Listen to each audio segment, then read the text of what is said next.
Os pais da igreja local, eu estou falando de um cargo que eu faço aqui em 1956, depois de Cristo, e esses que vêm como tertulianos, todos esses, eles é que trataram o João Evangelista como teólogo.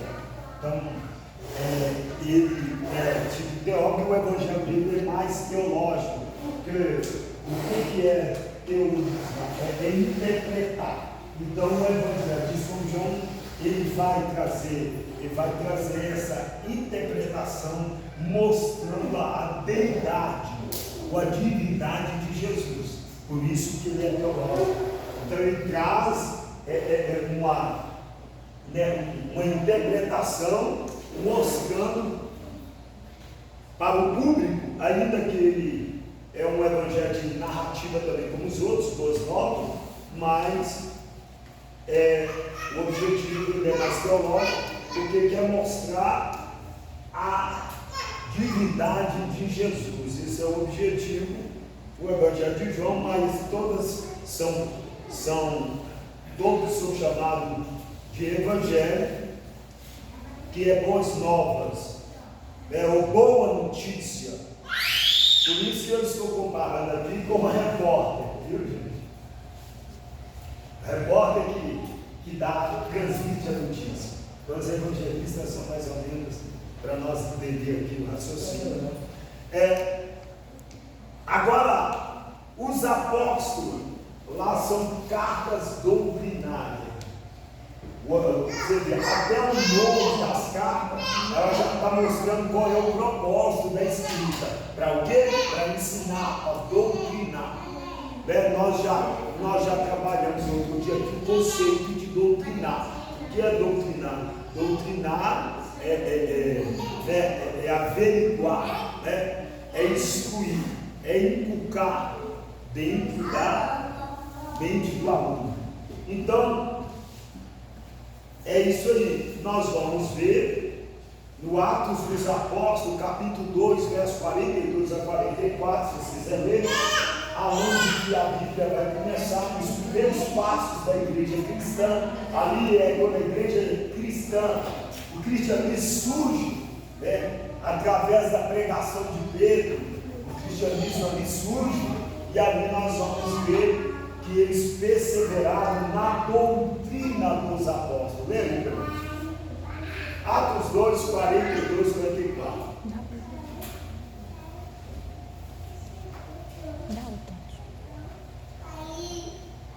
Louvado seja o nome do Senhor. Leio para não tomar tempo, porque vamos ver se nós aproveitamos. Repete fazendo favor. Atos 2, 42 a 44.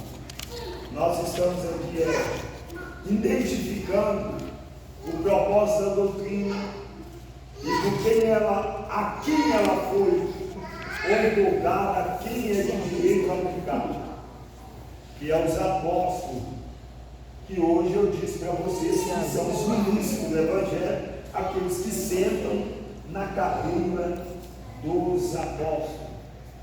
Hoje, como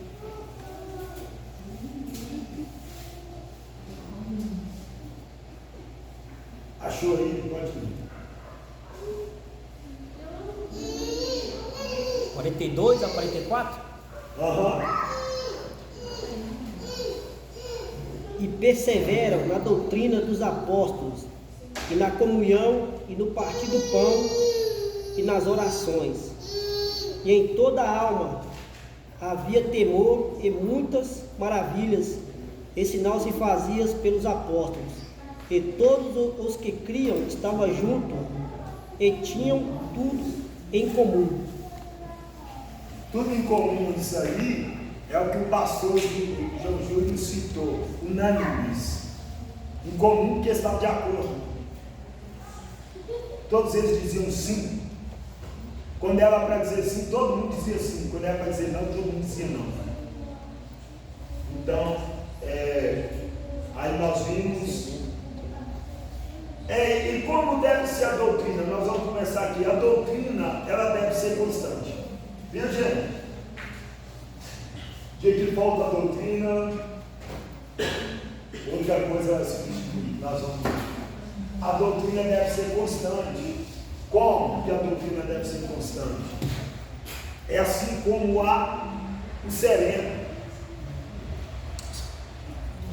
O sereno. Ou a chuva seródia.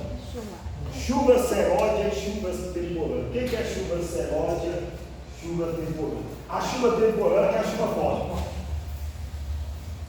E dá enchente, dá aquela que teve lá no Rio Grande do Sul. E a chuva seródia é a chuva fininha, que cai sobre a lavoura, que prepara a terra.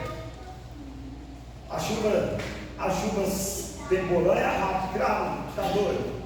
Se chover aí, ao menos 5 dias direto, o chuva forte, acaba muita coisa. Mas às vezes todos nós aqui, exceto os meninos pequenos, até a mocinha aqui, ela, com certeza, ela já observou isso. Todos nós aqui já vimos isso. Às vezes, nós tivemos estações, anos, em que ficou um mês direto, chovendo, todo dia, nem que seja um pouco, às vezes não é um dia, todo dia, uma chuvinha fininha. O mês inteirinho, aquela chuvinha fininha. Quando era de tarde, era de noite, quando era de noite, era de madrugada, ou era de manhã, mês inteiro, todo dia. Sim ou não?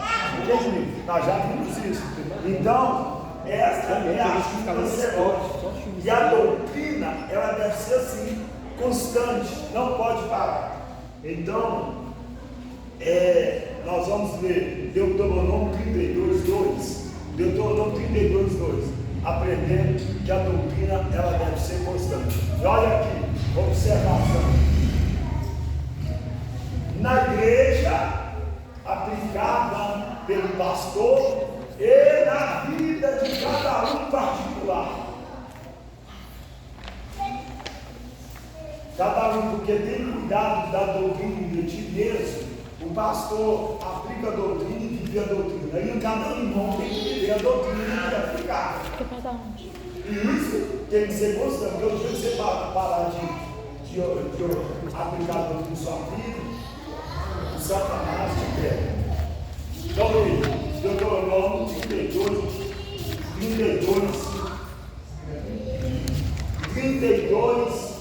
2. Sabia que Moisés aí está profetizando a rebeldia do povo? Ele está profetizando aí que o povo ia ficar rebelde.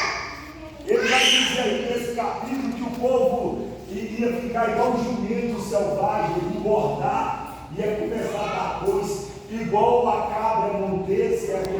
A cabra montesa é uma cabra, é uma espécie de carneiro, que ele tem um gigante de bola todo assim, e ele é robusto, peludo assim, e ele vive nas montanhas, e ele é bravo mesmo, mete a cabeça, tá? E se ele correr atrás de você e se vai por você, ele te dá a cabeçada até te matar. Às vezes eles brigam pela posição de alta, e aí um carneiro de outro vai bater na cabeça assim até um matar o outro. Então, ele contava a Israel: olha, Moisés está profetizando o futuro de Israel, eles iam ficar assim, rebelde, igual um jumento selvagem, ó. E rebelde, igual a cabra montesa.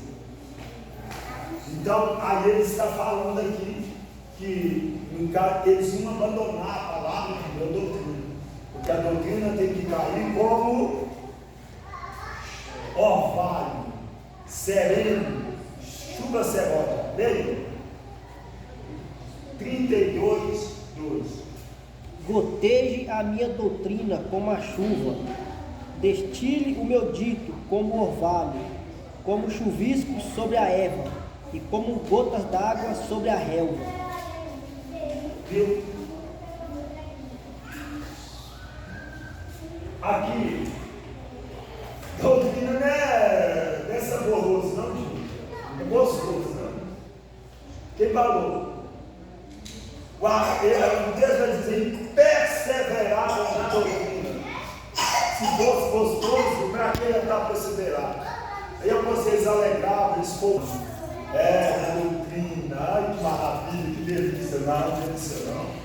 Disciplina, regra, abstência, abandono, renúncia, tudo isso está dentro do contexto de norma, né? Regra normativa de conduta.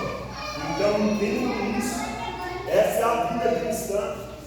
E não tem jeito. Eu estava dizendo para o menino lá, que ele disse para mim que está desanimado, né? E eu falei assim, meu filho, quem falou para você que é animação? Mas eu não estou sentindo vontade, né? Que foi você que você tem que sentir vontade? Esse que dá, essas igrejas que levam o povo à emoção, que levam o povo, quer atrair o povo que não seja pela palavra. Na hora que passa a satisfação e emoção, que as lágrimas secam, ele vai embora, irmão. Vai. Esse menino, que eu vou falar aqui, que não tem importância, é o menino da Nayara. Mas ele não foi discipulado por mim, ele foi batizado em outra igreja lá de movimento, lá que diz o pastor que ele é só pastor de Jó. Chegou lá com um monte de Jó. No começo, quando ele foi lá, foi empolgado, aí a Nayara queria que eu vi ele, eu falei, não, deixa ele lá. Ele levanta lá, depois nós casamos para cá. Não é que esse problema começou, porque esse daqui começou a ficar com essa confusão lá. Ouvi a mãe dele falar uma coisa, depois de outra coisa, aí veio perguntar a mãe dela, ele pôs a cunha e eu cheguei, trouxe para cá. Então, mas ele já estava animado de novo. Mas ele veio falar comigo, eu falei assim, olha, seguir a Deus é tomar remédio amargo. Viu? Servir a Deus é tomar remédio amargo. Quando você entende isso, você não para. Até falei para ele, eu comecei, e até falo para Rafael. Comecei, Rafael, você está com 18 anos, filho? Já não, 17, né? 16, pois é. Eu comecei mais velho que você, 18 anos para 19 anos. Me ensinaram que esse a Deus é remédio amargo. E por isso, eu nunca arredei o pé. Eu disse assim muitas vezes, né, bati, mas eu nunca arredei o sentido da fé. Porque eu aprendi que servir a Deus é enfrentar o mundo todo. E aí, se chover canivete, eu estou aí. Se chover também eu estou. Se não chover também estou. Se tiver comida eu estou. Se não tiver, se eu não morrer eu estou também. Eu não estou nem aí não. Porque eu aprendi que é assim. E aí, eu dei uma orientação. Eu orei por ele, graças a Deus, eu estou com você lá. Eu vim falando de mim. Eu disse, tá bom. Entendi. Vai continuar caminhando. Então é assim. Agora, por isso que é perseverar. Eu disse para vocês que as pessoas devem ser atraídas para a igreja, não por causa de muitas coisas que estão fazendo. Não, isso não vai segurar isso. Como é que Jesus atraiu as pessoas? Vamos ver Mateus 7:28. A doutrina de Jesus atraiu as pessoas. Olha aqui para mim, presta atenção, evangelistas e pregadores que estão aí. O problema nosso, pregador, evangelista, é que a gente acha que a gente vai salvar. Porque ele não é função de nós salvar, é função de nós pregar, ensinar e evangelizar. Mas é o Senhor que vai atrair alguns. E como que ele atrai? Leia para mim como que as pessoas eram atraídas por Jesus. Repete de novo. Mateus 7:28. 7:28? É. E aconteceu que, concluindo Jesus este discurso, a multidão se admirou da sua doutrina. É isso mesmo. A multidão admirou de quê? Doutrina. da sua doutrina. E a doutrina dele era massinha, mas olha que maquina aquela doutrina dele. Discurso dele, pregação dele, ó, massinha, não fica todo mundo à vontade, não. É quando alguém chegar assim, senhor, eu vou só enterrar na minha, eu vou te seguir, ele diz assim, deixa os mortos enterrar os mortos. E menino, se falar isso com alguém hoje, com certeza vai ser 2 mortos, porque vai te matar você, porque vai se ouvir. Que isso? Esse pastor não tem coração, pastor ruim. Se não tem coração não, mas deixa que os mortos enterrem os mortos. Senhor, eu vou lá beijar meu pai e minha mãe, vou decidir. Ele disse: qualquer que não deixar seu pai e sua mãe por causa disso, não vamos soltar só. Irmão, ele tem que ler a Bíblia e parar de ler gibi. Parar de ficar pegando mensagem pronta na internet, que é um engano, uma distorção do cão, e ler a Bíblia, e nós vamos entender. Então, Jesus atraía as pessoas para a salvação pela sua doutrina. Eles ficavam admirados do que Jesus falava, olhavam para os fariseus, olhavam para Jesus. Os fariseus falavam outra coisa, mas faziam outra. Jesus falava e eles olhavam o procedimento de Jesus. Você recebeu, cara? Então ele era admirado. A doutrina de Jesus atraía admiração. Atraía admiração. Então, esses ensinamentos que nós estamos vendo aqui, que ninguém pode cuidar, ninguém pode se cuidar sem doutrina, porque a doutrina nos conduz ao caminho. Eu já vi a mesma doutrina, não salva ninguém, não. Vai, então, me explica esse texto aqui. Então, cuidado da doutrina aí de ti mesmo. Faz isso, porque você vai salvar a ti e aqueles que te ouvem. Porque se você é uma pessoa que anda na doutrina bíblica, a pessoa que você fala com ela vai te observar você, e ele vai ser atraído também para a doutrina, para a salvação, porque vai ver a sua vida, a sua prática. Por isso está escrito: tem cuidado de ti mesmo, da doutrina, faz isso, vírgula, salvará tanto a ti como os que te ouvem. Então, uma doutrina, ela pode nos salvar direto, mas ela contribui para a salvação, porque a salvação é imediata, mas permanecer na salvação é comigo, é com você, é por nós. Salvar, Jesus nos salvou. Agora, permanecer salvo é cuidando da doutrina, é perseverando na doutrina, é vivendo a doutrina. E nós não podemos ignorar isso. Se ignorarmos, seremos ignorados naquele dia. Então, esses ensinamentos, eles são conhecidos. Como que a doutrina é conhecida? Primeiro, tradição. O que é tradição? Tradição, primeiro, é o ato de transmitir ou entregar. Viu? Tradição é o ato de transmitir ou entregar. Segundo, transmissão oral. Então, tradição, primeiro é o ato de transmitir e entregar. Segundo é transmissão oral, de fato, de idade, geração. E terceiro, é o conhecimento ou prática que resulta na transmissão oral ou verbal de hábitos muito antigos ou inverterados, inverterados ou muito antigos.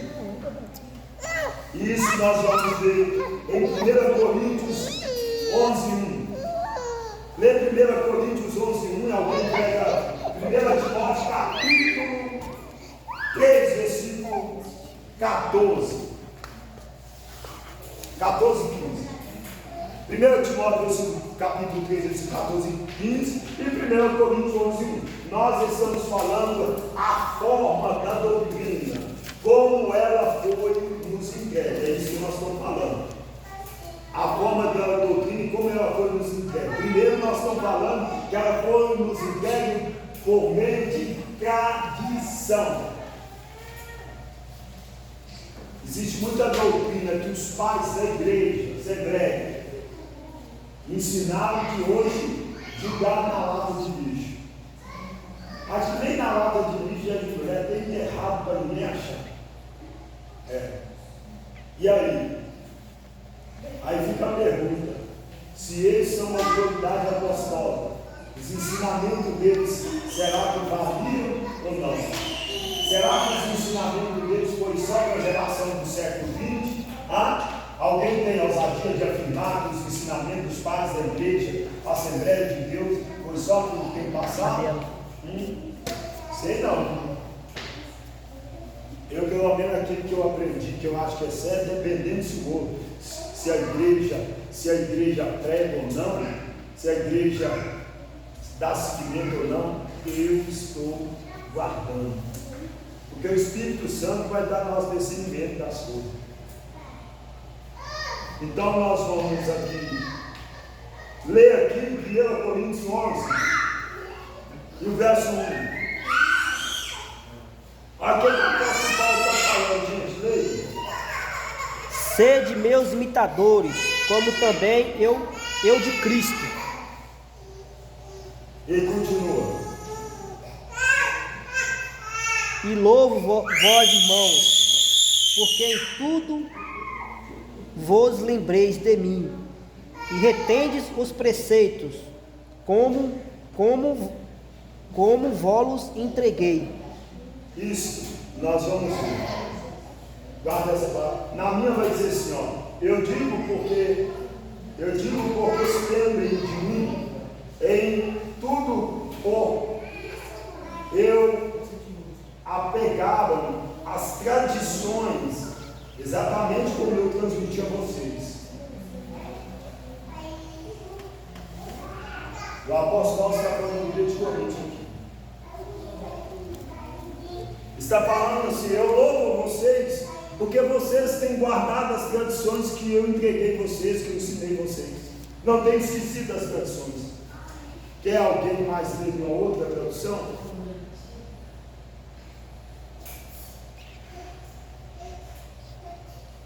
Pois é, lê para mim agora 1 Timóteo 3 e o 14 e 15. E alguém lê para mim 2 Tessalonicenses 3, 6 a 8. Eu vou mostrar a vocês aí as doutrinas, como elas foram entregues. Porque os que servirem bem adquirirão para si uma boa posição e muita confiança na fé que há em Cristo Jesus.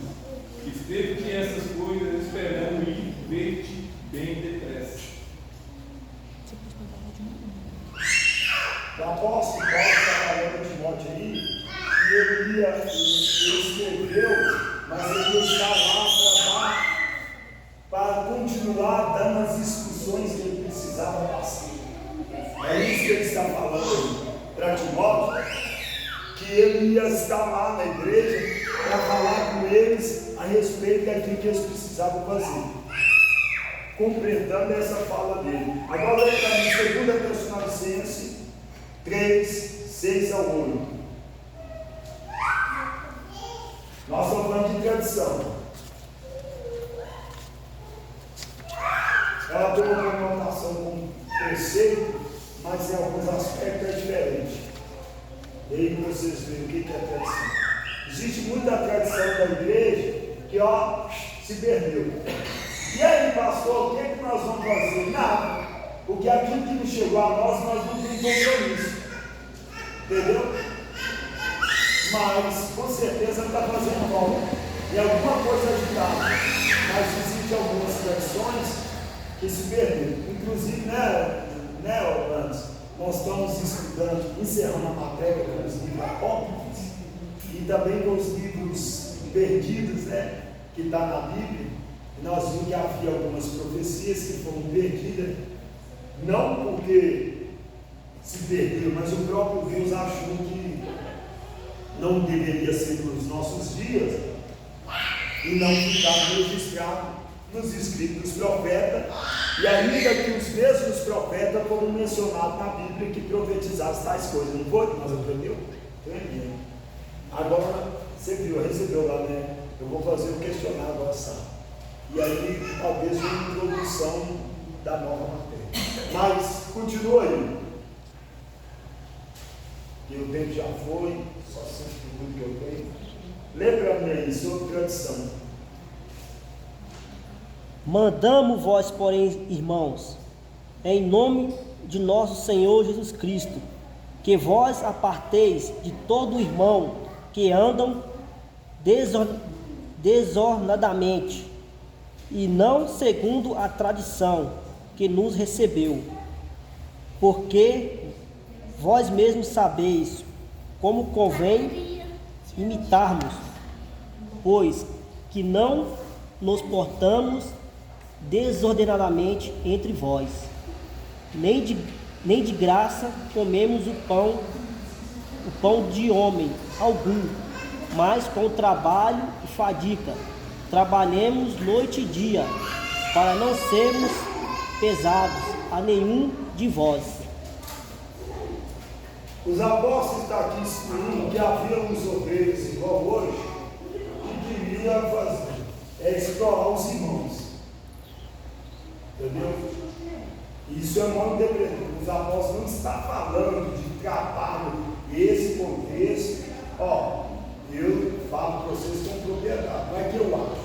Esse texto não está falando de trabalho material, está falando de trabalho na obra, trabalho de obreiro. Então tinha uns obreiros fraudulentos, ou seja, que não trabalhavam no Evangelho, não dedicavam ao seu ministério e ficavam vivendo as custas dos irmãos sem dignidade. Está falando que tem gente que pega aí e quer desmerecer o pastor e atacar o pastor integral. Ah, porque o pastor tem que trabalhar? Não, isso tem nada a ver. Está falando dos obreiros fraudulentos que não trabalhavam no Evangelho. Porque se nós entendermos assim, eu vou querer que tais pessoas me explicam tudo de Coríntios, capítulo 9, verso 14, capítulo 8, que vai falar tudo de o ovelha de seu salário, aqueles que vos semeiam coisas espirituais, é digno de colher as materiais. Se vos pregamos coisas espirituais, não podemos ser beneficiados com materiais, está escrito tudo isso lá no Deus. Então, por isso que eu estou explicando isso aqui. Mas o que eu estou dizendo aí? Que o fato é que ele disse que era para desconsiderar as pessoas que não guardavam as tradições por eles dadas. Senhora, diz que era para afastar dos irmãos que não viviam segundo os ensinamentos, segundo a doutrina que era entregue por meio de tradição. Então, olha aqui, é bem entender que a alfabetização nesse tempo era possivelmente, talvez menos de 1% da população no todo era alfabetizada. A alfabetização geralmente era mais para pessoas novas, nem todo mundo era alfabetizado nessa época. Então dá para vocês compreender isso. E outra coisa, aí alguém diz, mas os judeus sempre foram alfabetizados porque os meninos são ensinados desde pequeno. Mas nós não estamos falando mais de judeu, nós estamos falando de uma igreja gentílica, que é a igreja de Éfeso. Entendeu? Então, você, uma igreja gentílica é a igreja de Tessalônica. Tessalônica é uma cidade da Grécia. Então, entende isso. Às vezes, muitos ensinamentos eram dados por tradição, porque a maioria das pessoas não sabiam ler. E é bem possível, olha aqui para mim, é bem possível que havia pastores e bispos da igreja primitiva que não sabiam ler. Entendeu? Por quê? Os pastores da igreja começaram a ter leitura porque isso aí foi já no segundo século, bem depois, 170, 168, 168 porque começou a se corromper e eles começaram a colocar pessoas da nobreza política na frente da igreja. Mas é bem provável que todo o primeiro século e até mais da metade do segundo século, a maioria, vamos supor, 99% dos líderes não sabiam ler. Entendeu?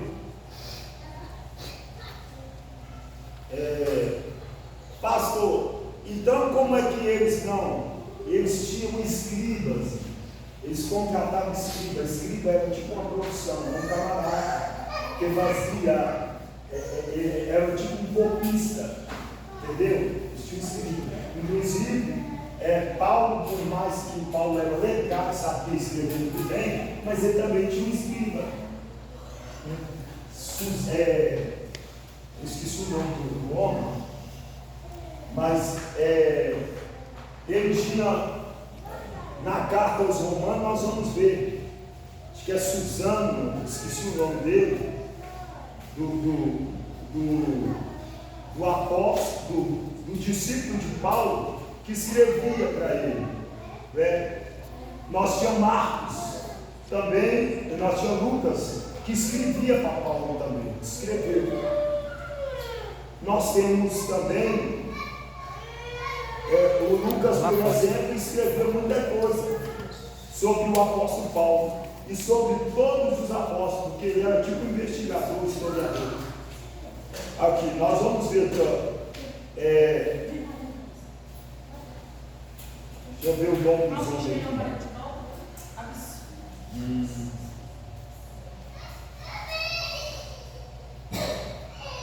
Acho que é Silvano, eu esqueci o nome do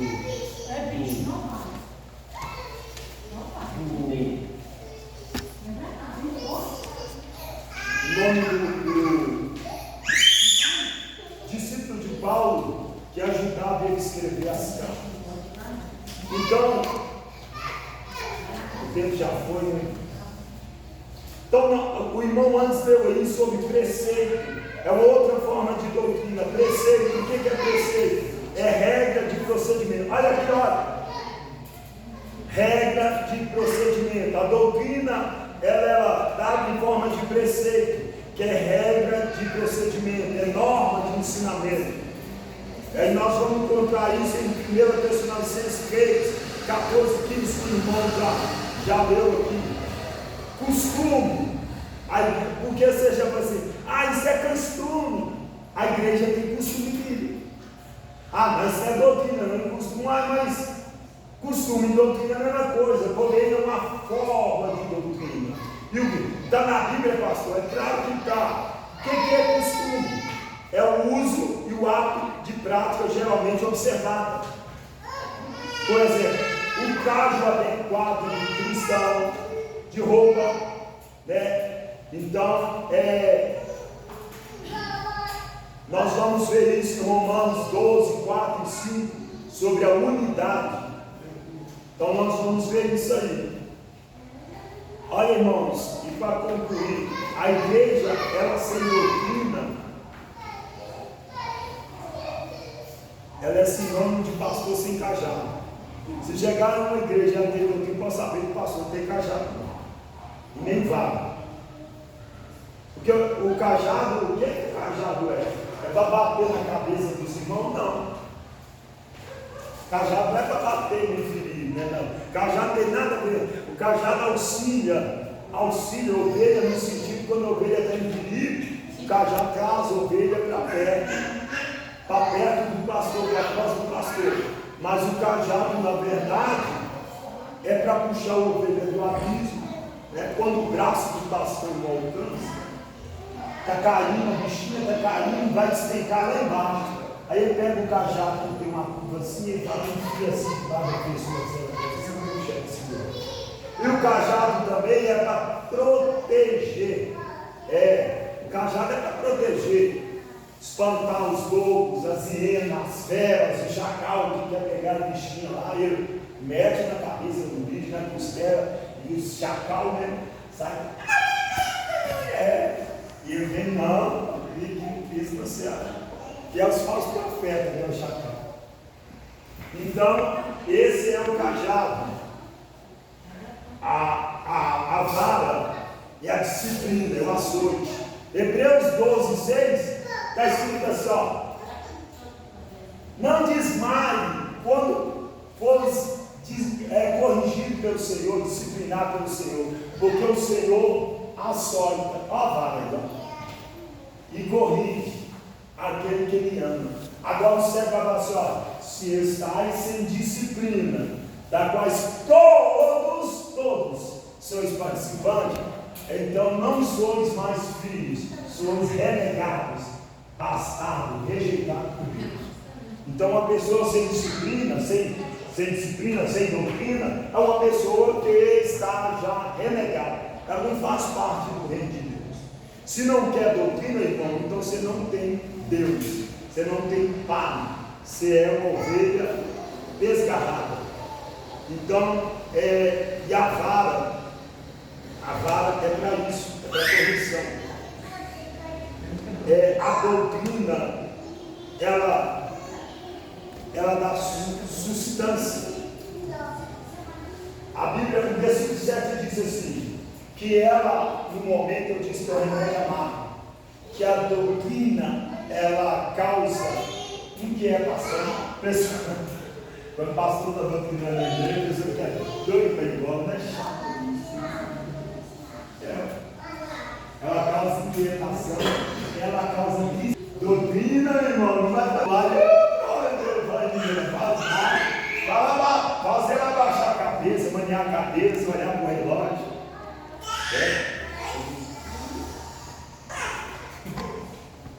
Dormir não é gostoso, não, é amargo, mas precisa do remédio.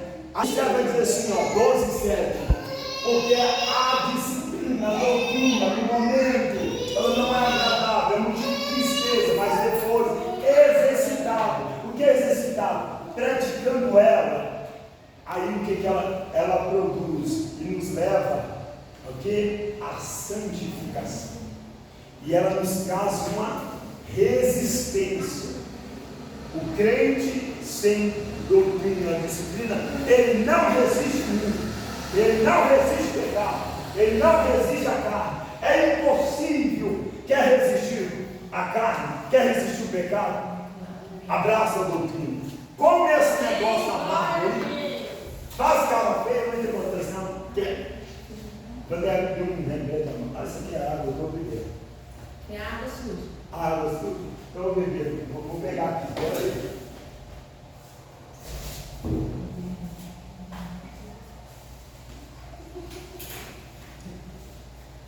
Remédio amargo. Mas é esse que tem, esse vai sarar. O doce não resolve o remédio amargo.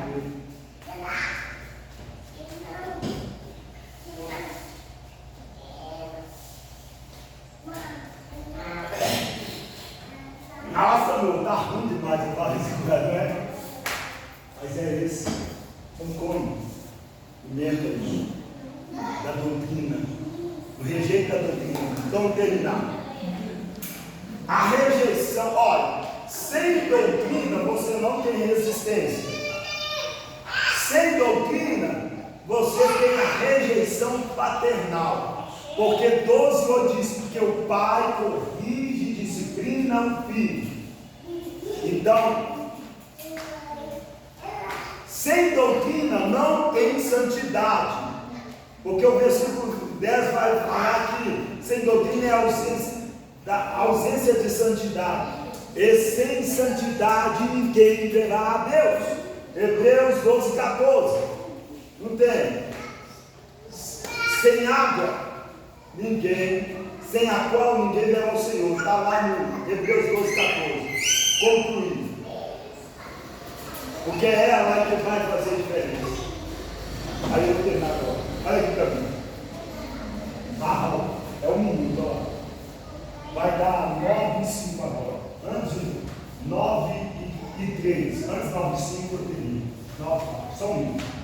Está escrito Malaquias, capítulo 3, versículo 16.